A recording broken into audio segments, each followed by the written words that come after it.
Judul film Star Wars episode kedua, Attack of the Clones. Film ini merupakan lanjutan dari sequel episode pertama Star Wars yang berjudul The Phantom Menace. Di episode kedua ini masih dibintangi oleh Natalie Portman, Ewan McGregor, Samuel Jackson, dan Hayden Christensen. Film ini menceritakan lanjutan petualangan Anakin Skywalker setelah 10 tahun berlatih menjadi Jedi yang dipimpin oleh Master Obi-Wan. Mereka berdua mendapat tugas melindungi Padme dari upaya pembunuhan dari kaum separatis Republik yang ingin memisahkan diri. Mampukah mereka berdua melindungi dan mengungkap faktor di balik upaya pembunuhan tersebut? Dan mampukah para Jedi menggagalkan perlawanan dari pasukan separatis? Marilah kita persembahkan filmnya, Star Wars, Serangan Para Clones. Senat Republik Galaktik resah, ribuan tata surya mendeklarasikan diri keluar dari Republik. Gerakan separatis ini diketuai oleh Count Dooku, seorang politikus mantan Jedi. Jumlah Jedi yang terbatas membuat kesulitan dalam memelihara perdamaian dan ketertiban di galaksi. Putri Amidala, Padme, kembali ke Coruscant sebagai senator ulung dan mengupayakan pemilihan suara bagi masalah pembuatan pasukan Republik untuk membantu para Jedi yang kewalahan menghadapi aksi separatis di ribuan tata surya. Karena upayanya tersebut, Padme menjadi sasaran pembunuhan oleh kelompok separatis. Tercatat sudah 2 kali Padme hampir menghadap Bapa di surga. Oleh karena itu, Kanselir Palpatine meminta Dewan Jedi menugaskan Master Obi-Wan dan muridnya Anakin untuk melindungi Padme dari upaya pembunuhan tersebut. Sudah 10 tahun Anakin Skywalker tidak berjumpa dengan Padme. Rupanya Anakin dewasa memiliki benih-benih cinta kepada Padme yang siap untuk ditebar. Perjumpaannya dengan Padme membuat Anakin berubah. Dia mulai berani membantah gurunya sendiri, Master Obi-Wan. Pembawaan Anakin juga semakin tidak bisa dikontrol dengan seringnya tebar pesona kepada Padme. Dikarenakan provokasi Kanselir Palpatine, Anakin merasa pantas diangkat menjadi seorang Jedi, dan dia meyakini lebih hebat dari Master Obi-Wan. Walaupun demikian, Anakin tetap takzim kepada Master Obi-Wan, karena dia sudah menganggap Master Obi-Wan adalah ayahnya. Upaya pembunuhan Padme yang kedua berhasil digagalkan oleh Master Obi-Wan dan Anakin. Mereka berhasil memojokkan pembunuh bayaran tersebut. Ternyata dia adalah seorang sniper wanita yang disewa oleh seorang pembunuh bayaran dari kaum Mandalorian. Dan dari baju tempurnya, kita tidak asing melihatnya. Mandalorian tersebut meninggalkan sebuah bukti kejahatan, yaitu sebuah racun untuk membunuh sniper wanita tersebut agar tidak membuka mulutnya. Berbekal racun tersebut, Master Obi-Wan menemui informannya bernama Dek. Dek memberitahu Master Obi-Wan bahwa racun tersebut berasal dari bangsa Kamino yang terkenal berhasil membuat pasukan klon. Ketika Master Obi-Wan mencari arsip tentang planet tersebut, dia heran karena lokasi tersebut telah dihapus. Kemudian Master Obi-Wan melaporkannya kepada Master Yoda. Master Yoda menduga ada seorang Jedi yang telah menghapusnya. Oleh karena itu, Master Yoda memberi tugas Master Obi-Wan untuk menyelidiki ke bangsa Kamino. Sedangkan Anakin ditugaskan mengantar Padme kembali ke planet Naboo untuk berlindung sementara waktu sampai dalam pembunuhan tersebut terungkap. Master Obi-Wan berangkat sendiri ke planet Kamino dan disambut langsung oleh Perdana Menterinya yang bernama Lama Sung.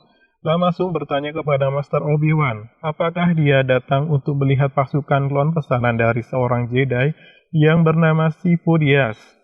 Master Obi-Wan sempat kebingungan, akan tetapi dia mengiyakan supaya Perdana Menteri Lama Sung tidak curiga dengan tujuan utamanya tentang penyelidikan dalam pembunuhan tersebut. Akhirnya Master Obi-Wan diajak melihat pasukan klon yang berjumlah jutaan tersebut. Lama Sung memberitahu bahwa pasukan tersebut semua adalah klon dari seorang Mandalorian yang bernama Jango Fett, yang telah dimodifikasi genetiknya supaya bisa tumbuh lebih cepat dan menerima tugas dengan baik. Lama Sung juga menjelaskan Jango Fett memiliki keinginan satu anak yang tidak dimodifikasi genetiknya, sehingga pertumbuhan anak dan wataknya normal seperti anak manusia biasa. Anak tersebut diberi nama Boba Fett. Ya, kita bisa mengungkap misteri awal muasal Boba Fett. Ternyata dia adalah klon dari Jango Fett. Perjumpaan dengan Jango Fett membuat Master Obi-Wan yakin dia adalah aktor yang ingin membunuh Padme. Setelah pertemuan tersebut, Master Obi-Wan mengirim berita kepada Dewan Jedi tentang misteri Sifo Dyas dan juga pesanan pasukan klon untuk Dewan Jedi. Dewan Jedi pun memberi perintah untuk menangkap Jango Fett untuk diinterogasi. Upaya menangkap Jango Fett ternyata tidak berjalan mudah. Jango Fett melawan Master Obi-Wan dibantu oleh anaknya Boba Fett, dan akhirnya mereka bisa melarikan diri. Sebelum mereka kabur, rupanya Master Obi-Wan melemparkan alat pelacak ke pesawat mereka, dan berhasil membuntutinya sampai ke planet Geonosis. Di lain tempat, Anakin mengawal Padme kembali ke planet Naboo bersama R2. Di sana kedekatan mereka semakin intensif.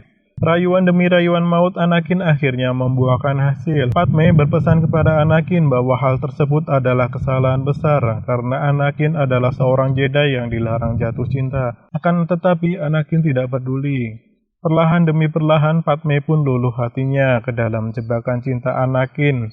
Ketika di planet tersebut, Anakin dapat merasakan ibunya dalam bahaya. Oleh karena itu, dia berencana pergi ke planet Tatooine untuk memastikannya. Padme yang mendengar hal tersebut memaksa untuk ikut ke planet Tatooine. Perasaannya tersebut ternyata benar. Simi Anakin ternyata telah diculik oleh suku Tusken. Ketika Anakin ingin menyelamatkannya, ternyata dia terlambat. Ibunya akhirnya meninggal di pelukan Anakin. Atas kejadian tersebut, Anakin jatuh ke dalam kegelapan. Dia membantai semua penduduk suku Tusken, termasuk wanita dan anak-anak. Dia juga menyalahkan para gurunya yang telah mengekang kemampuannya. Dia berjanji untuk terus menjadi kuat, agar orang yang ia sayangi tidak akan mati. Penyusupan Master Obi-Wan ke planet Geonosis berhasil mengungkap para aktor perencana pembunuhan Padme.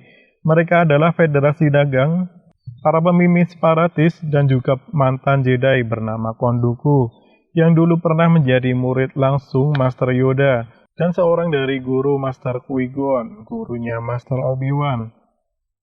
Rencana penyusupan tersebut ternyata tidak berjalan mulus. Ketika mengirimkan informasi ke Dewan Jedi, Master Obi-Wan berhasil ditangkap oleh Count Dooku. Oleh karena kondisi tersebut, Padme dan Anakin ditemani R2 dan 3PO pergi menyusul Master Obi-Wan, meskipun mereka telah dilarang meninggalkan planet Naboo. Penyusupan mereka melalui pabrik pasukan droid ternyata ketahuan, dan mereka akhirnya ditahan bersama Master Obi-Wan. Count Dooku yang mantan seorang Jedi berupaya membujuk Master Obi-Wan untuk bergabung dengan pasukan separatis. Count Dooku berpendapat Senat Republik telah disusupi oleh kaum Sith, sehingga dia dan pasukan separatis ingin memisahkan diri dari Republik Galaktik. Dan Master Obi-Wan pun menolaknya, karena dia lebih percaya kepada Dewan Jedi daripada kepadanya. Karena penolakannya tersebut, Master Obi-Wan, Padme, dan Anakin akan dihukum mati dengan menggunakan hewan buas. Di lain tempat, Dewan Senator sedang melangsungkan pemungutan suara pembentukan pasukan klon Republik Galaktik untuk memerangi kaum separatis. Senator Jar Jar Binks mewakili Senator Padme memberikan usulan segera diputuskan untuk membentuk pasukan. Dengan rasa keprihatinan kepada kondisi Padme dan semakin gencarnya gerakan separatis, akhirnya Dewan Senat yang dipimpin oleh Kanselir Palpatine segera memutuskan pembentukan pasukan Republik Galaktik dari klon bangsa Kamino. Penyusupan Padme dan Anakin berlangsung dramatis. Mereka terjebak di pabrik pembuat robot droid.